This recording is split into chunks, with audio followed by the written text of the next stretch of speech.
It is MMA Ctrl, and it is UFC Houston this week. I am Jack Gold MMA. That is Big Verb. And we have, after a week off, a location fight night in Houston.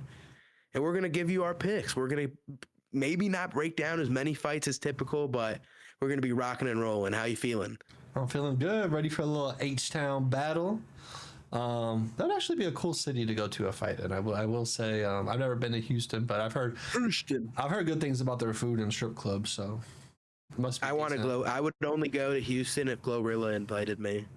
Why Gorilla? Or maybe she's from Memphis. She's from Memphis. I don't know. I thought she was from Houston. It was a good try, but who's from Houston? One of these famous rappers. Oh, maybe you're it's thinking like of Megan Thee Stallion.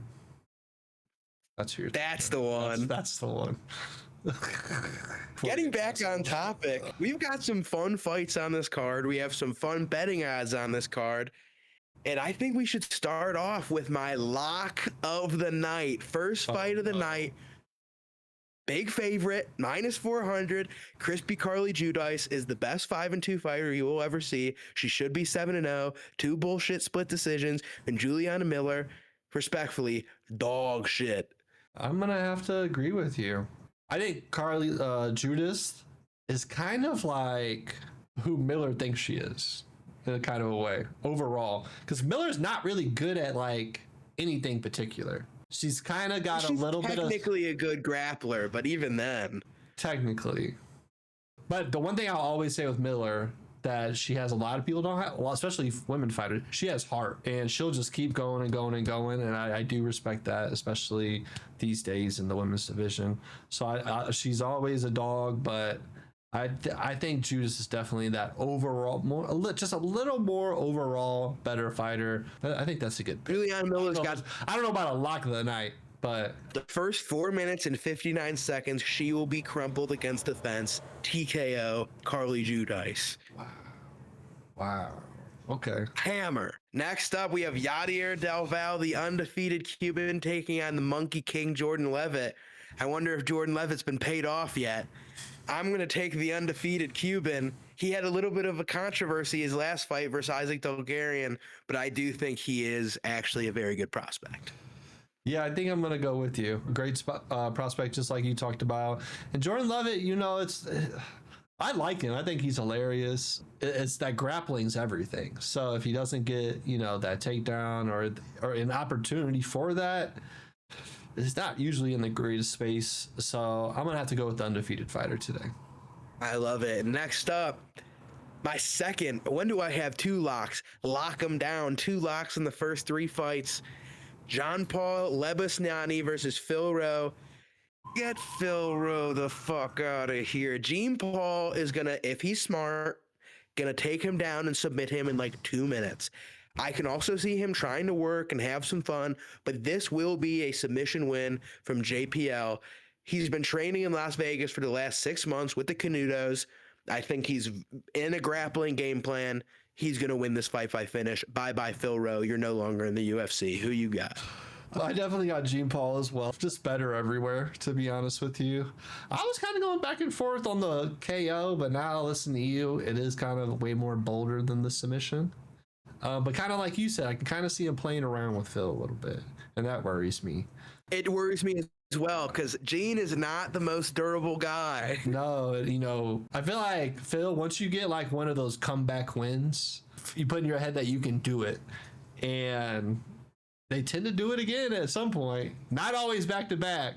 There comes another fight where they get that opportunity, and they make that happen. So. Fun fact with Phil Rowe, he has 11 victories, all by finish. He's got 6 losses, all by decision. Will Jean Paul be the first to finish Phil Rowe? I don't know. I think so. Until next time. Yeah, I think he does. I think he makes his way, finds his way. I think he'll definitely. I'm thinking late round 2, probably. I like it. Next up, we've got an interesting welterweight bout. We've got Ramiz Brahimaj versus Puna Soriano. And I was talking to Verb a little bit before this, and I think I like Ramiz a lot because he left Texas, came to Chicago, repping the city, baby. I love it. And Puna, great guy. I've met him. He's a main training partner of a good friend of mine. I like them both a lot. And from an analytical standpoint, Ramiz Brahimaj has been an underdog, I believe, in every single one of his UFC fights. Because he's on a little bit of a win streak against not the best competition, I think he's getting that recency bias as the favorite. Now, I think Puna should be about a minus 160 favorite. If Ramiz is going to win, I think Ramiz is going to guillotine him, but I don't see a world where Puna loses a decision. And for that reason, I'm going to take Puna Soriano. Interesting, my friend. I don't hate anything you said. I think they all make pretty logical sense. Very solid points. I would definitely say if it goes later in, if we're talking a decision, I'm kind of going to be on your side, I feel like, because if it's going towards decision, that means, Soriano is definitely working him a little bit. But I would say I would definitely sprinkle on Brahimaj guillotine or submission, whatever you want to do, because Puna's been very wrestling heavy his last two fights, and he leaves his neck to be taken. I think he'll probably be more striking heavy this fight. And he got choked out in 23. Got choked out in 23. But the other thing is, Ramiz, he's really tough. He's not the best overall fighter, and if it's on the feet, he's slow. But he will never quit. He got his ear elbowed off, literally flopping off his head, and that dude kept fighting until the ref was like, oh my God, time out. This dude's ear is off his head. So I think I'm going to go the opposite way of you based off that story and go with Ramirez by submission. I like it. Next up, I think this one's going to be an easy breakdown. Nora Cornell versus Jocelyn Edwards. They fought already in Paris in 2023 or 2022. Cornell won a split decision. The media, basically every media member gave it to Edwards. The UFC was like, we thought Edwards won. Edwards is now a minus 300 favorite. She's on a 3-fight win streak, all finishes. I'm taking Jocelyn Edwards. Absolutely. I remember that fight. That definitely cost me money. Jocelyn Edwards used to be, before her recent kind of ongoing run of finishes, she used to be a decision king. You know what I mean? And you could guarantee she was getting a decision. You get it at like plus 180 odds. You could get pretty good. I remember that fight, very upset. I also am going to go with Edwards as well. All right, next up, two Texan men. We have Alden Correa taking on Luis Garul. I think Alden Correa is better. Give me Alden Correa as the minus 250 favorite.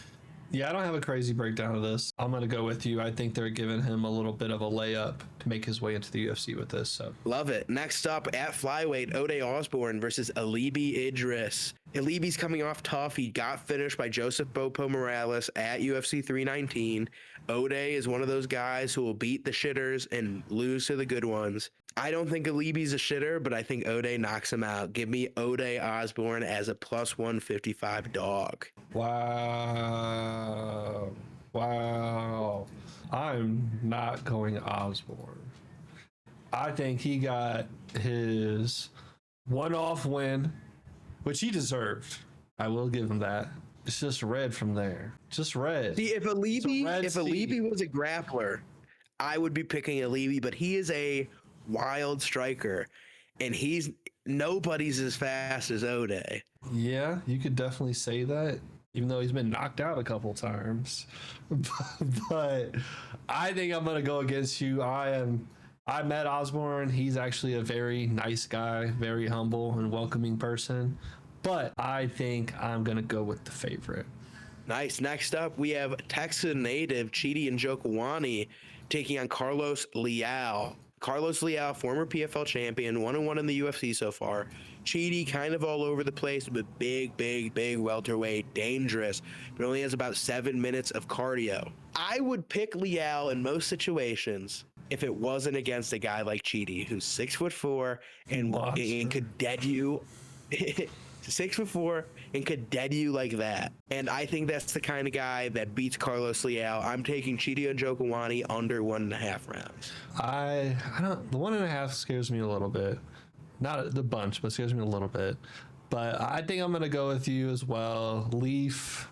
That 6-inch reach is terrifying at that weight. 6'3", 80-inch reach. 37. once upon a time in my life, that was but these older fighters that have been in the UFC for a little bit have just been finding a They're way. welcoming these young folks to the unction, dude. They're showing them what's up. So that doesn't scare me anymore. So I think I'm also going to go with him as well. All right, next up, we have the meme fight of all meme fights, Zach Reese versus Michelle Pereira. From the moment I laid my eyes on Zach Reese, I've thought, man, is this guy dog shit? And then he finishes a guy, and then he finishes another guy, and then he gets finished. And then he finishes it, goes to a decision, loses. Michelle, I thought he was the GOAT, and then it was like, oh, this guy's kind of shit. He's been shit for too many fights. It's been too long. He's better. He's faster. He's better. Give me Michelle Pereira. Finish. Yeah, and he doesn't want to get cut from the UFC. And to give him a little pat on the back, he's not going against trash cans by any means. You know, Fluffy's beating everybody up. And Kyle Trukiss is on a run right now. I don't know what they did to him in the regional scene. I think he had a Space Jam and stole someone's power, because I don't know where that man was when he was in the UFC. Kyle Dawkins was terrible. He was terrible. Him and his brother were terrible. I used to bet against them religiously. And now I can't wait to bet Kyle. But I'm going to go with Michelle as well. That's fighting for you. Next up, heavyweight, we have Sergey Spivak taking on Ante Delia. I think this is a weird one. I'm taking the favorite Ante Delia decision. Yeah, I think, Sergey at one point everyone had such high hopes for him, and then it's just gone downhill basically since the Gane loss. So I think I'm gonna go with Delia. He almost won his last fight, almost. Keyword. And as Dom Toretti said, that's not winning. I think I'm going to have to go with him. I think he's going to make a nice comeback. Tom's gym needs some type of momentum in their fucking life. So I think this is kind of a big deal for their gym to go out there and get a win. I agree. Next up, the feature fight of the night, we have 50K Dan Ige taking on former black man Melquizel Costa. And, man, Melky's awesome. If you go look on his Instagram, you'll understand what I just said. He makes that joke constantly. It's literally in his bio. Former 98% black. The first time I laid my eyes on Melky Costa, I was like, this guy is dog shit. And boy, oh boy, has he made a fan out of me. I would religiously pick against him after Steve Garcia knocked his ass out. In every fight, this motherfucker just started chinning fools. I'm a fan. I'm taking Melky Costa to get a decision or submission win against Dan Ige. Yeah, it's kind of like the Dawkins resurrection we were just talking about. You know what I mean? Terrible at the beginning, and then just something clicks, and now they're just chinning everybody. Yeah, he's awesome. Like the head kick against Sherrier. And I like how you give context on the comment you started off. I had to. Go look at the fella's Instagram. Maybe he just had to give up something for, knockout power. Dana White, former Mexican here. Former. I'm going to go Costa too. He has been on a legendary run so far, making me tons of money as a gambler. Ige, so hit or miss. Losing to Pitbull never makes me feel good about anybody. The main event, Houston native Jeff Neal takes on Serbian. Former drug addict. Jeff Neal fighting Serbian Uros Medic. This is a weird one because I have thought Jeff Neal was going to win this fight the whole time. And then I've started thinking about it, and I'm like, damn, Uros Medic is kind of long. Uros Medic is kind of smooth. Uros Medic kind of fights like Carlos Prates. And Carlos Prates absolutely fucking dogged on Jeff Neal. I'm taking Uros Medic. UFC's going to Serbia, baby. They need a win. I agree. I think I'm going to go Medic too, as much as I want to bet American on American soil. That last knockout of Neal was a rough one. I saw it live, as did you. I've watched that replay many times, and it's brutal.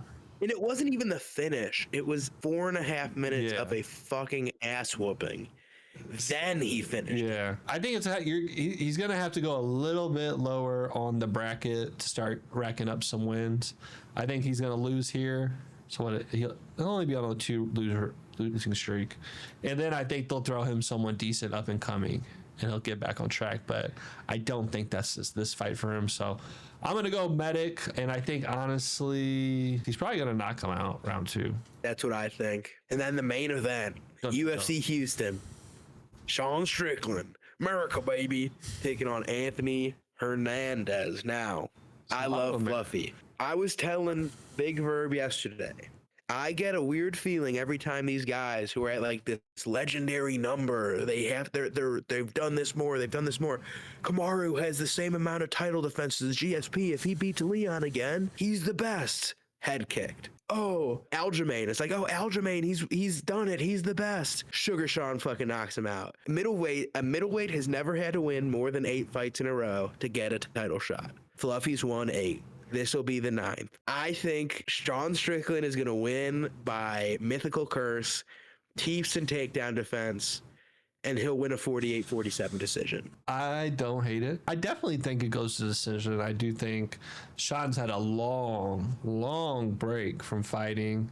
Hasn't taken any real damage in a while, minus his insane sparring sessions. And the experience, man. And I know Fluffy's just an great overall fighter. He's not just bringing striking. He's not just bringing grappling. Where if you do kind of look at Sean's past 5 fights, it's pretty much dominant strikers. So we haven't watched him go against someone who really wants to get him down in a while. So I'm interested to see that, because Sean talks about his takedown defense. You know, he thinks he's the only one that can beat Chimaev, and he thinks that's his defense will stand up. And I definitely understand the curse, man, but man, he's just on a beautiful run. And especially just how he won that fight and just dragged this dude up by his neck, threw him up on the ground. So beautiful. I wish he was. See, my thing is, like, his 2 best wins are Roman Dolidze and Michelle Pereira, and they're awesome wins, but Roman and Michelle are kind of dog shit. Like, I don't know. It'll be interesting. My official pick, Sean Strickland. Who are you taking, Big Verb? As much as I want to go Sean Strickland, I think Anthony's just going to be able to edge out a decision pretty well. I think Sean's going to come in this fight and have a little bit, I shouldn't say this, but I'm going to say it. I think he's going to start off a little slower than he normally would.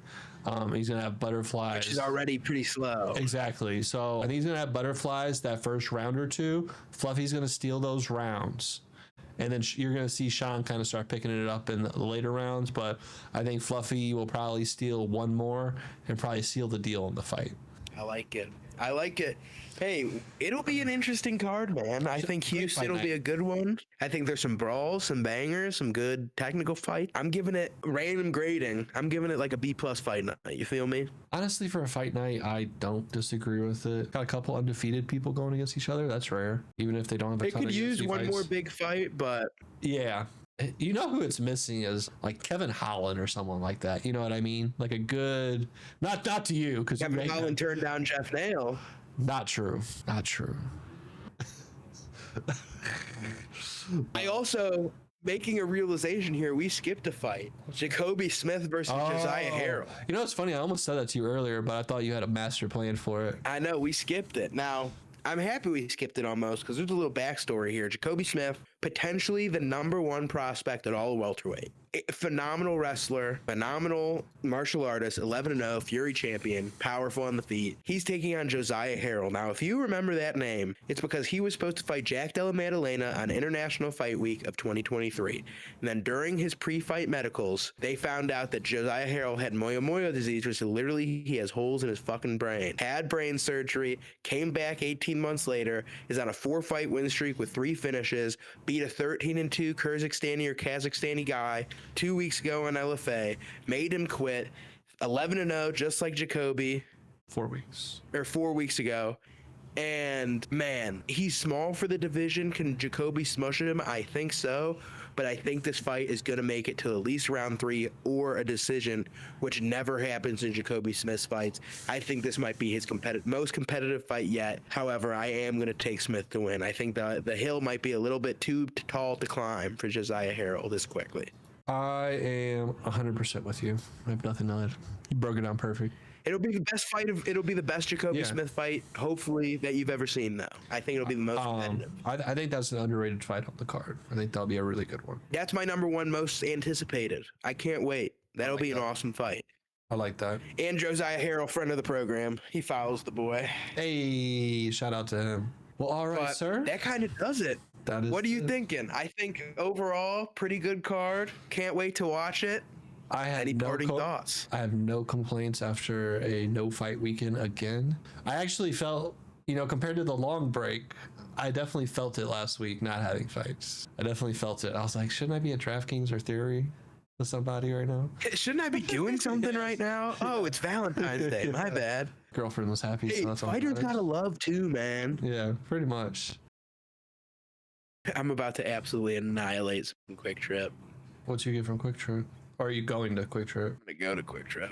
Will you get a slice of pizza? What kind of I think what I kind might of Quick do- Trip guy are you? Let's hear it. Are we talking Illinois Quick Trip or Wisconsin Quick Trip? Because they're different. Different companies. They are different. I'm talking Wisconsin Quick Trip fried chicken. Okay. Best in Wisconsin on everything. At Quick Trip. At the gas station, correct. Okay. So we're just They do whole birds, half birds, tendies. They do pizza, burgers, chicken burgers, mott sticks, tacos, little appetizer tacos, burritos, breakfast sandwiches, breakfast burritos, Bosco sticks, pretzel sticks. It's the best. We cover a lot of bases. What do you get at the Illinois one? I don't go, You're a loyal fan. bro. They're loyal to me.